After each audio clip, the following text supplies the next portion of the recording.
Okay, so welcome everyone. My name is Eloisa Ramos, and I'm here with Connie. Hi, Connie. And Sonia. Hi, Sonia. Hi.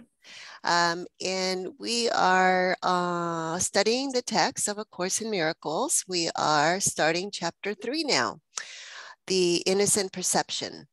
And we're going to the first section, which is atonement without sacrifice.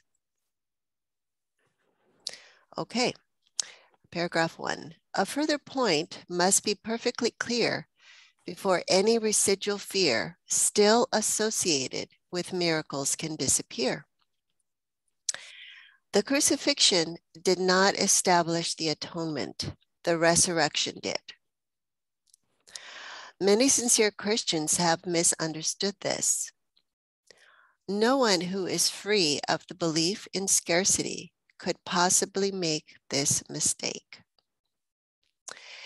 If the crucifixion is seen from an upside-down point of view, it does appear as if God permitted and even encouraged one of his sons to suffer because he was good. This particularly unfortunate interpretation, which arose out of projection, has led many people to be bitterly afraid of God. Such anti-religious concepts enter into many religions. Yet the real Christian should pause and ask, how could this be? Is it likely that God himself would be capable of the kind of thinking which his own words have clearly stated is unworthy of his son?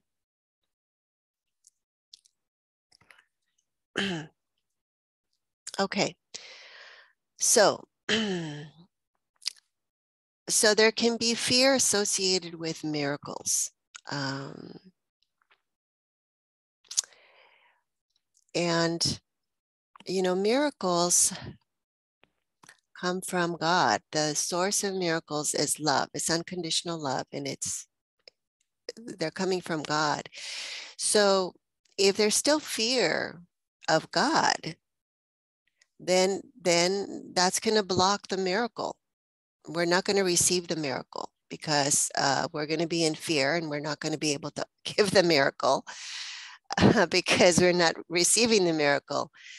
So I think that it wants to make clear here that the atonement, which is the answer to the belief in separation, that says, well, the separation never happened, okay?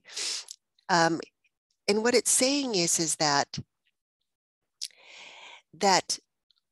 it's not the crucifixion that established that atonement, because in the Christian belief system, the crucifixion of Jesus was what saved us from sin, okay?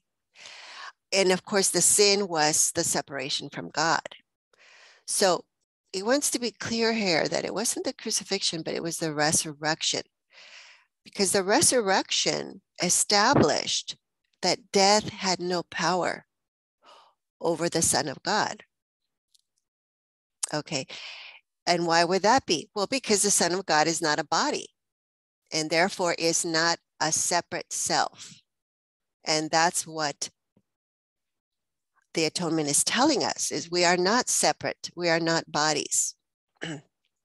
or we're not a private mind either. So, and because this has been misunderstood, it wants to make sure that we're not believing that God punishes people that are good, like his son.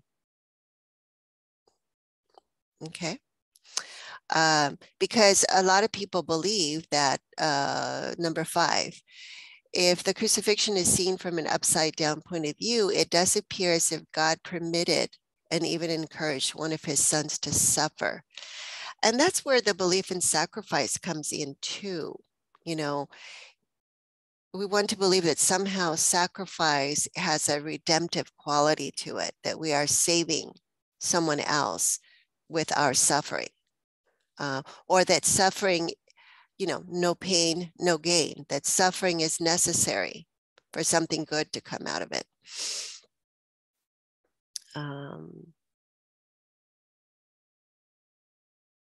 Okay, so it just wants to make that clear. Okay, any questions there?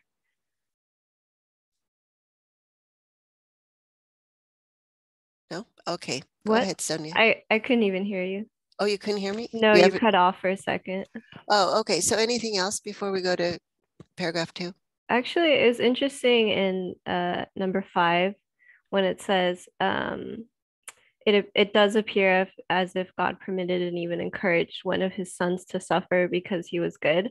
So when I was little, I would always see like the pictures of Jesus on the cross.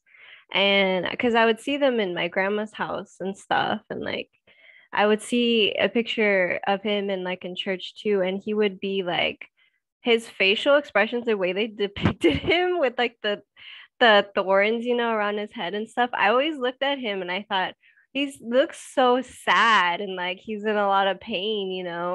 And I didn't like looking at that because I was like, that why would you want that in your house?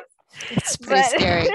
yeah, I mean, I was a kid. I was like, why is there pictures of this man who's just, suffering? Like, he's in a lot of pain. And so it's interesting though, because he didn't suffer at all. Like that was the whole point. Like he literally, there was no pain because yeah, so I just thought it was interesting to realize that later because I would always look at those pictures and they would always depict Jesus as like suffering really badly, but is the completely false. Yeah, it's very interesting because we tend to think that pain and suffering is of the body, but it's all in the mind. Yeah. Yes, and so a mind that knows the truth cannot suffer because it's not in fear, and pain is a miscreation. That's why we're in pain, is because we're believing the miscreations that we made. So so Jesus, as the Son of God, would have already healed all of those. There would be no miscreations. He would be completely in his right mind. Right. Yeah. Mm-hmm. Yep. Yeah. Okay, paragraph 2. The best defense, as always, is not to attack another's position, but rather to protect the truth. It is unwise to accept any concept if you have to invert a whole frame of reference in order to justify it. This procedure is painful in its minor applications and genuinely tragic on a wider scale. Persecution frequently results in an attempt to justify the terrible misconception that God Himself persecuted His own Son on behalf of salvation. The very words are meaningless. It has been particularly difficult to overcome this because, although the error itself is no harder to correct than any other, many have been unwilling to give it up in view of its prominent value as a defense. In milder forms, a parent says, quote, "This hurts me more than it hurts you," unquote, and feels exonerated in beating a child. Can you believe that our Father really thinks this way? It is so essential that all such thinking be dispelled that we must be sure that nothing of this kind remains in your mind.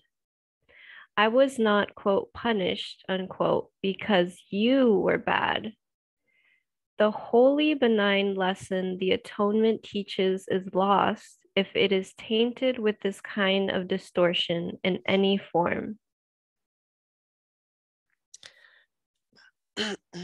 Yeah, so there's a lot here, and for those of us that grew up with a lot of the, the doctrine, the Christian doctrine, yeah, There's a lot to release. But the idea is that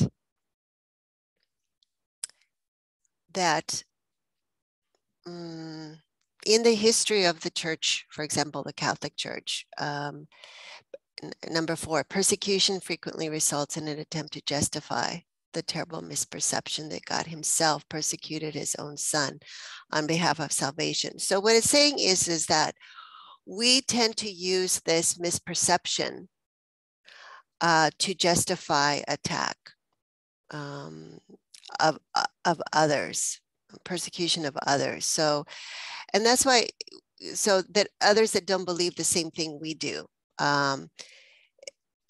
And so that's why it starts out by saying the best defense is not to attack another's position, but rather to protect the truth. Okay, because so many wars are started based on religious beliefs, and the idea is justified based on the belief that that God persecuted his own son on behalf of salvation, and therefore that quote unquote salvation justifies cruelty. Okay, and we do that. It gives an example of how we do it in a mild form when we punish kids. Maybe we spank them or something. And you know, the parent is believing that you need to be punished because you did something bad, and you need to learn that it was bad, and you're going to learn that by paying a price for it, by being punished for it, which is very contrary, because if the kid hit another kid, how is the kid going to learn that hitting is bad if now you're hitting him to teach him to not hit? Okay, so so that's the main thing here, is that we're not going to save anybody by hitting them over the head to get them to believe what we believe. It's counter. Yeah, it works. It doesn't work. And so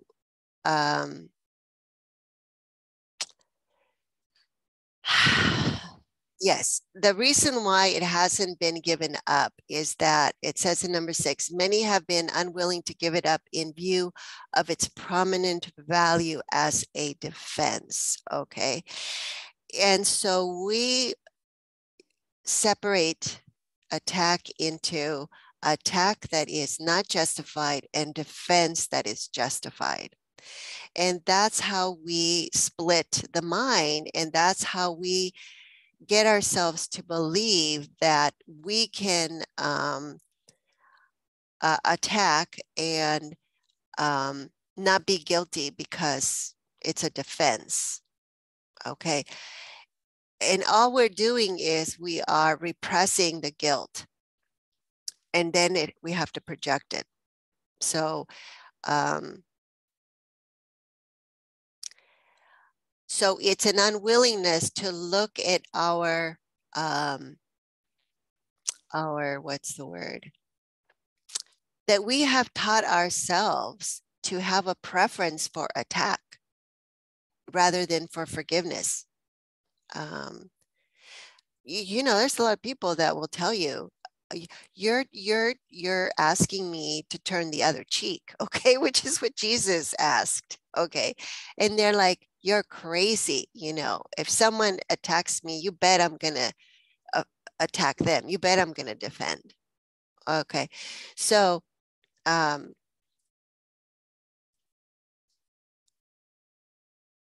so anyway, that's just how we hold on to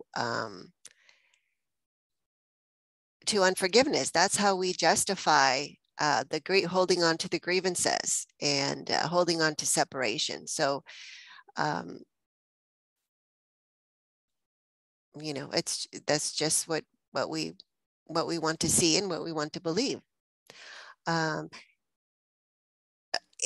then we try to say that God did it to his son, and therefore we're justified in doing it.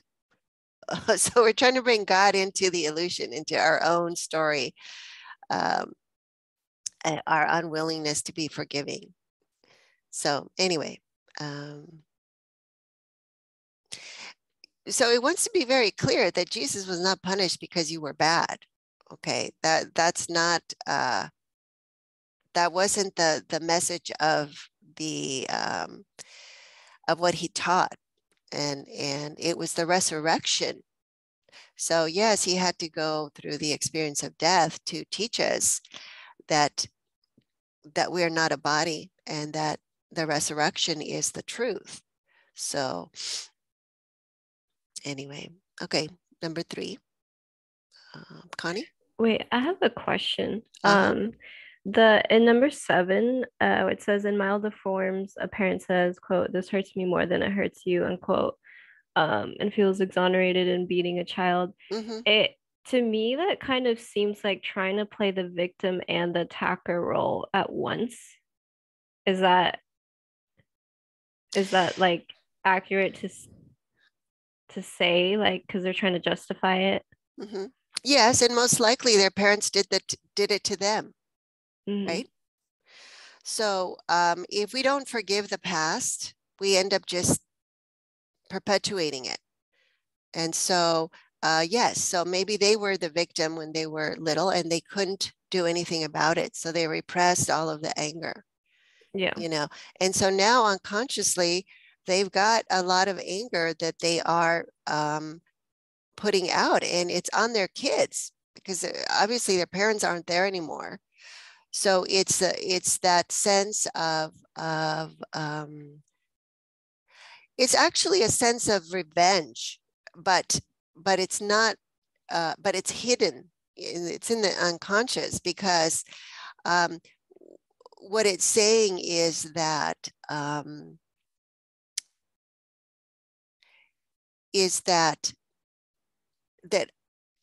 let's see, that well, they are playing both. They are playing both, but Yeah. but the message that they're trying to get across is they're saying, I am innocent here in perpetuating attack. Okay, I'm attacking myself. It hurts me too to do this.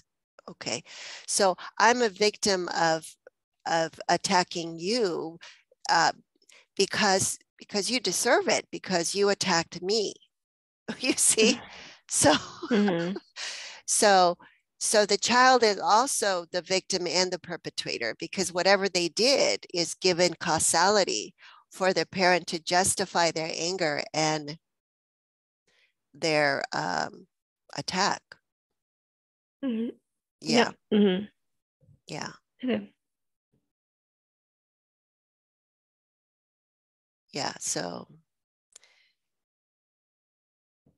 yeah, so we have a really hard time with guilt, you know, when we hurt someone, when we beat someone. Okay,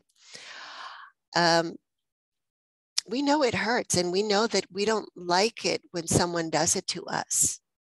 Okay, so deep down in our mind, there's a part of us that knows that what we're doing is unloving, and that we could choose differently, but we're not. Okay, and and um, and to actually see that in ourselves, and to actually is necessary to release it. Okay, but the problem is that people get stuck in the blame so much that they're afraid to see that in themselves, because they're just going to beat themselves up. So it's associated. So the beating up is associated with being wrong, you know, with doing something wrong, with being wrong. And so and so if I take responsibility and not make you responsible, then I'm going to have to beat myself up because I've decided that that's what the solution is, that the solution is to attack that which I think has attacked me. So because of that loop, the person is really stuck because they can't even imagine that they have the option of just forgiving. It doesn't even come into their mind. Because it's so unconscious. So anyway, 3.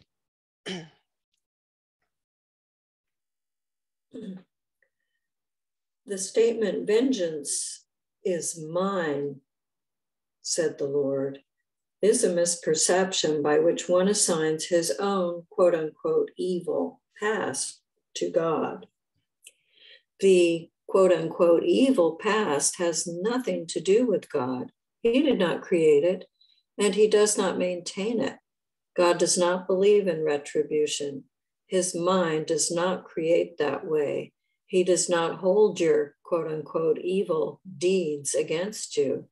Is it likely that he would hold them against me? Be very sure that you recognize how utterly impossible this assumption is, and how entirely it arises from projection. This kind of error is responsible for a host of related errors, including the belief that God rejected Adam and forced him out of the Garden of Eden. It is also why you may believe from time to time that I am misdirecting you. I have made every effort to use words that are almost impossible to distort, but it is always possible to twist symbols around if you wish. Mm-hmm. Yeah, so the bottom line here is that we've come to believe that we are not good, that we are not innocent, that we are guilty. And depending on what we've done, we could have labeled ourselves monsters or evil. Okay. And so we believe that we have this past that condemns us. And and we want to believe that that's how God would see it, which is not true. Okay. And that's why we're afraid of God. We think that, we've sinned and we've offended God and we're evil, and, we've been punished for it. Our parents, punished us. They did a good job, maybe. And so we think that just like we hold grievances against people we think have done bad things to us, we think that God does the same thing, and so we've made God into the image that we think we are, and turned it around. And so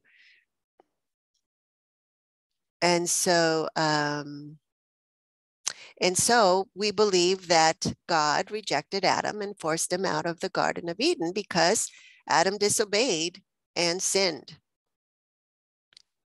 And therefore we don't trust God. There's a lot of, in that story, it's like, if we've grown up with parents who were loving and then the next minute they're beating the crap out of you, it's really hard to trust authority, because it can seem to turn like that on a dime. And that's a very, for a child, that can be a really hard thing to live through, because you're always in a state of kind of alert mode for, when is the parent, what is it that's going to please the parent to keep them loving, and what am I going to do to make sure that the parent doesn't turn on me. So there's always this focus on making sure that I am pleasing to those that are in authority over me.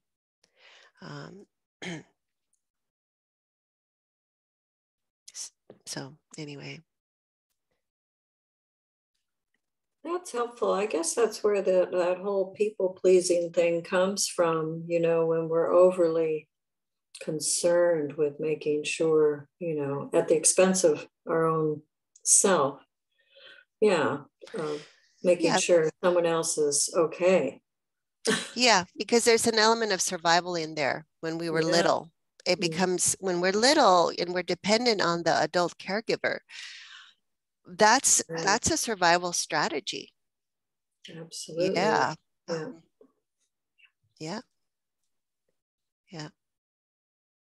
Okay. Let's see. Is it your turn, Connie, to read? I just read, so it's your turn. Oh, okay. Thank you. Sacrifice is a notion totally unknown to God. It arises solely from fear.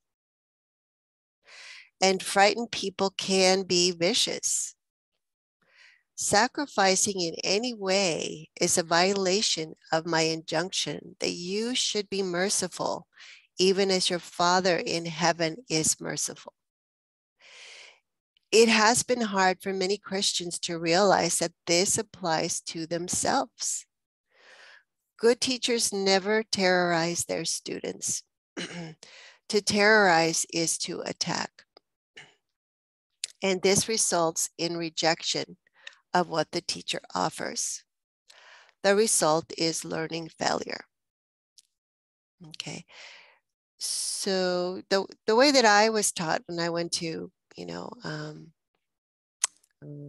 catechism was that, God was a fearful God. And a lot of times my mom would tell me all these, oh my God, all these terrifying stories of what happened to young ladies who disobeyed their parents and who did not come home on time. Things like that. It was horrible. I may have to go back and clear some of that stuff still, because I can still remember it. But and she was a very strong believer in sacrifice, and what it's saying here is that is not something that is at all connected to God. It's unknown to God. Okay. And it arises solely from fear. And it's true that we are, when, you can think of an animal. When an animal is in fear, it can be very vicious. And that's because, we get into survival mode and we're really believing that that it's a matter of life or death, you or me. And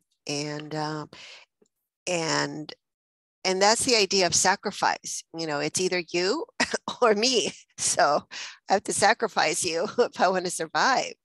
But it also means that we do it to ourselves. So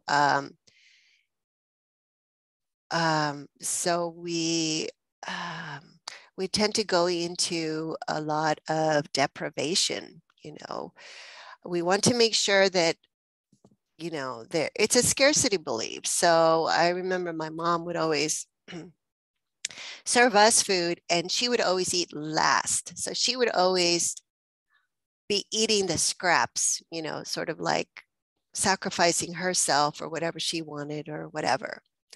And let's see. And so the idea is that, if you want to be a good teacher, you're not, to terrorize a student can force him to whatever, do what you want, but it's not going to help him learn. In fact, I think if we go back and we think about the teachers that we learned the most from, it will be those teachers that we were not afraid of. It will be the loving teachers that would have been the ones that helped us to be, good students. Okay. And Sonia? I have been correctly referred to as, quote, the Lamb of God who taketh away the sins of the world, unquote. But those who represent the Lamb as blood-stained do not understand the meaning of the symbol. Correctly understood, it is a very simple symbol that speaks of my innocence. The lion and the lamb lying down together symbolize that strength and innocence are not in conflict, but naturally live in peace. Quote, blessed are the pure in heart, for they shall see God, unquote, is another way of saying the same thing. A pure mind knows the truth, and this is its strength. It does not confuse destruction with innocence because it associates innocence with strength, not with weakness. Mm-hmm. Yeah, so that's a very important thing here. We have to look at how we have innocence associated.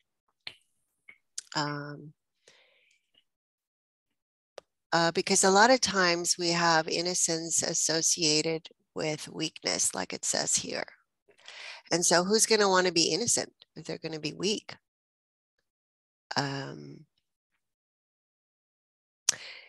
Let's see, sometimes innocence is associated with, let's see,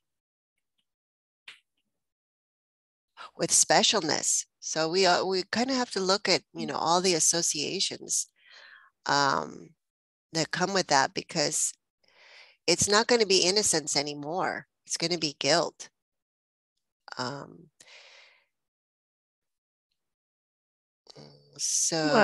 that's what the ego tries to do, right? Is project all the guilt onto somebody else. Oh, look, I'm innocent. I'm special. You're not. That's right. I'm the chosen one from God, you know. Yeah. So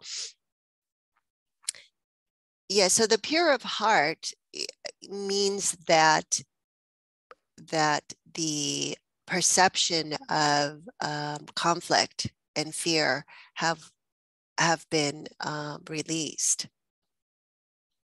because the innocent do not see sin. They do not see, because they're not projecting it, so they can't see it, and therefore they do not judge. They do not condemn. So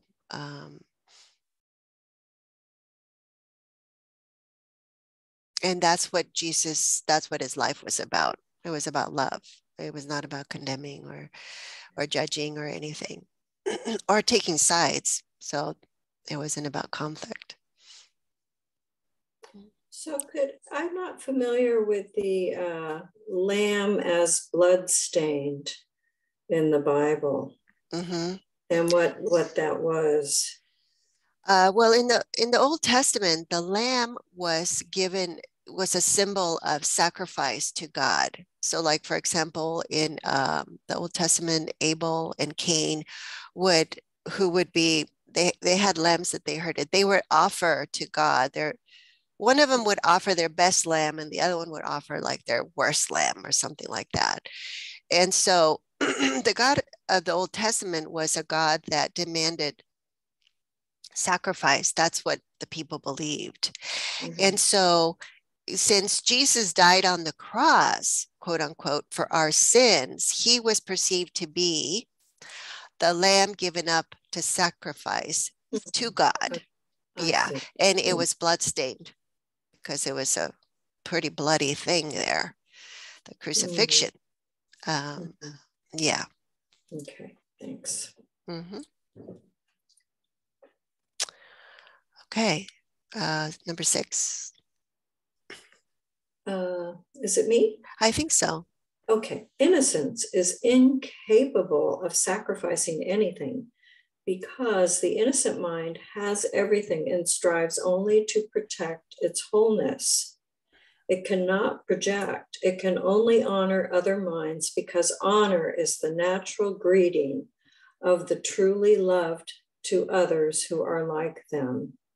The lamb, quote, taketh away the sins of the world, end of quote, in the sense that the state of innocence or grace is one in which the meaning of the atonement is perfectly apparent. The atonement is entirely unambiguous. It is perfectly clear because it exists in light. Only the attempts to shroud it in darkness have made it inaccessible to those who do not choose to see. Mm-hmm. Mm-hmm. Yeah, so the innocent mind has everything and strives only to protect its wholeness. So it has not bought into the belief in separation. So it has accepted the atonement. And for that reason, it cannot project because it is free of guilt. And it can only honor other minds because it recognizes that other minds are just the same. It's one mind. So, so there is no difference. So the innocent mind recognizes the sameness of all minds.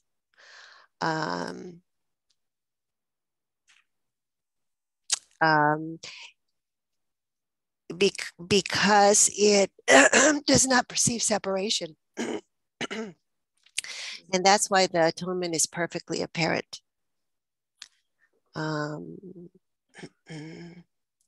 Because, yeah, so the innocent live in light and can see only the holiness in the world. So it's a new world for the innocent. Because they can see no evil, and because they can see no evil, evil is not there. Because remember that evil is a miscreation, it's an illusion, and the mind that is innocent cannot miscreate.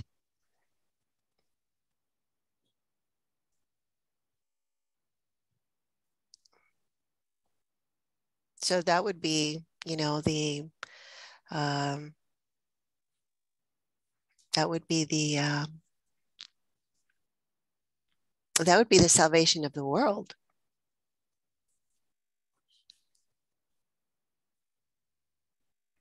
Because it would be a reflection of the truth of the innocence of the mind who has not separated from God and is still with God.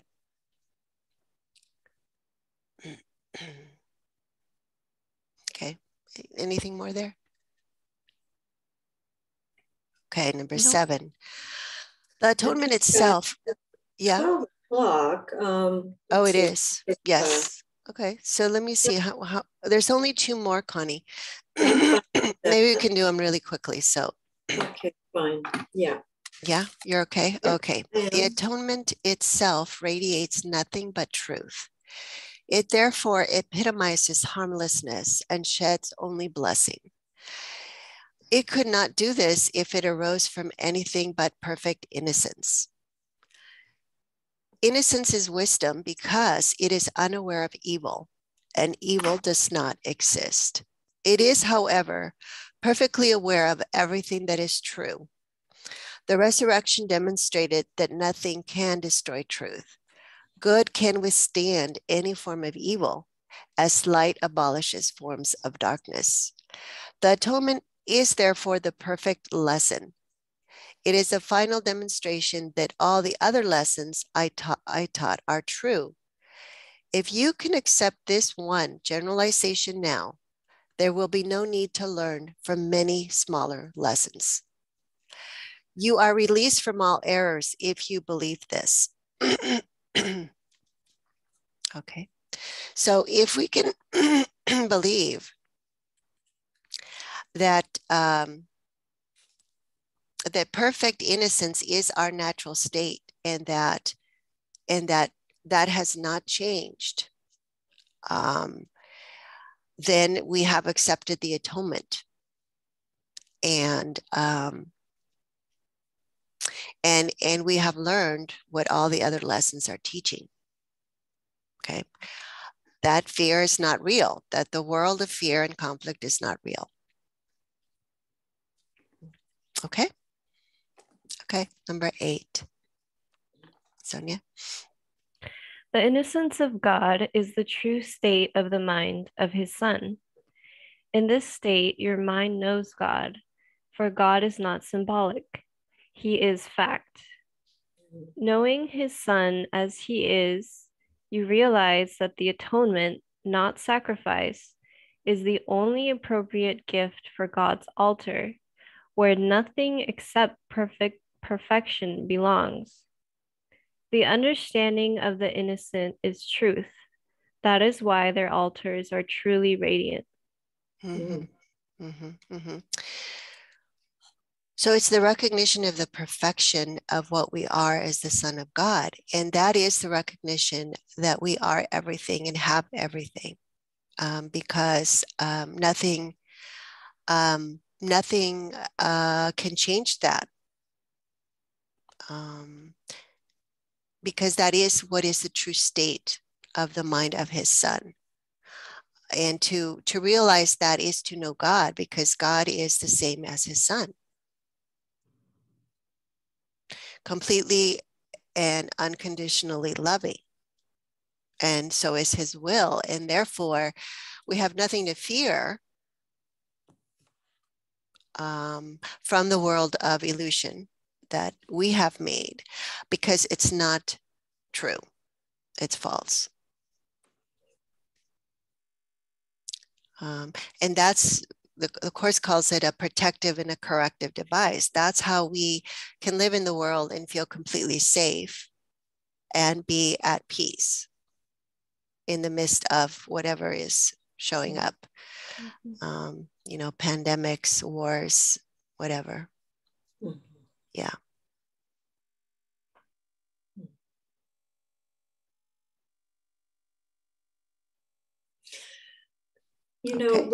We have given so much energy to the separation. Mm-hmm. And, this oneness of all of this we're reading about it's just really so hard to get and to know. It just feels so abstract and so out of reach. And I'm wondering, well, that's maybe just my experience, but it just feels so abstract. Every now and then I may get a hit of that, but yes. Yeah. So that's why the Course has the 365 lessons for the practice of forgiveness. Mm-hmm. Because every time we can actually choose love in the forgiveness, mm-hmm. instead of fear, mm-hmm. we just get a little glimpse of that truth. Mm. And then the more that gets repeated and practiced, the more it becomes generalized, because it is abstract. Mm-hmm. Yeah. Mm-hmm.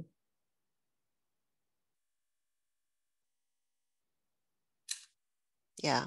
So it's always it always comes down to practicing every day at every moment to choose love. Yeah. Mm-hmm. Because that reinforces the recognition that we are the decision-making mind. Mm. And not a victim of the world, of the events of the world, and of the fear and all of that.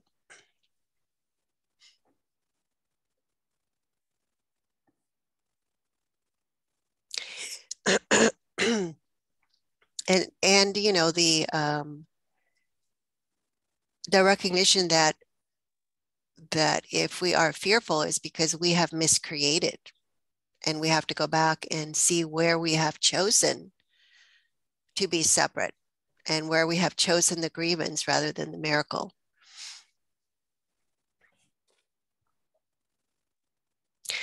And we can choose again.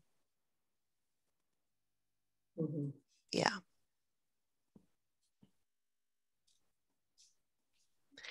And then we really begin to see the connection, the cause and effect, and we become even more motivated to choose love. Yeah. Yeah.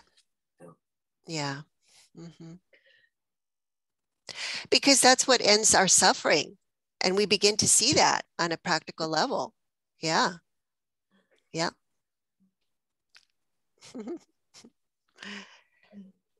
Okay. Okay, so anything more? I think that's it for this section here. Atonement without sacrifice. Yeah, the innocent perception.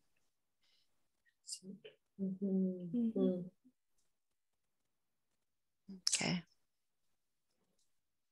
Yeah, but sacrifice is a big one to let go of because it's based on scarcity, and it's a very, very ingrained idea in the Christian tradition.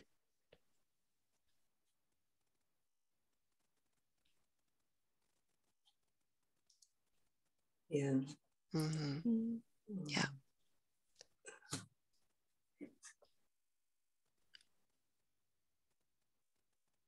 And of course, scarcity is tied with specialness. And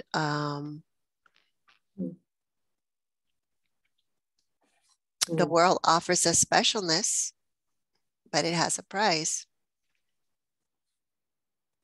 So we do become invested in the world, in the fame, the power, the whatever. Yeah. Whatever. The money. Yeah. The image. It's all image. So yeah. Okay. Okay, well, I guess this is it for the first section here. And thank you for joining us. And we'll see you next time. Bye. Bye.